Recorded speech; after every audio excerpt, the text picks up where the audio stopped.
நான் முடி கட் பண்ணியிருக்கேன், எதுக்காக கட் பண்ணியிருப்பேன் அப்படின்னு கெஸ் பண்ணுங்கன்னு சொல்லிட்டு நேற்று 2 வீடியோஸ் போட்டிருந்தேன். யாருமே அதை தெரிஞ்சுக்கிறதுக்கு ஆர்வமாக இல்லை. இருந்தாலும் நான் சொல்கிறேன்.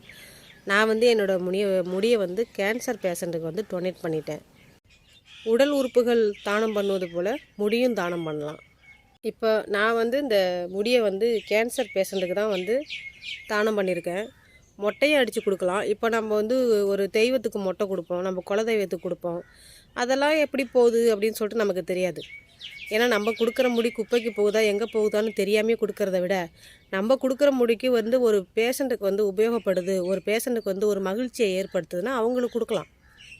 எனக்கு வந்து இந்த கோவிலுக்கு வந்து மொட்டை கொடுக்கறது கூட எனக்கு அவ்வளோவா இன்ட்ரெஸ்ட் கிடையாது. ஏன்னா வந்து கடவுள் வந்து யாரையும் முடி கொடுன்னு கேட்கறதில்ல. ஏன்னா நம்மளோட நம்பிக்கை எண்ணிக்கை இல்லை காணிக்கை தான் முடிதானம்.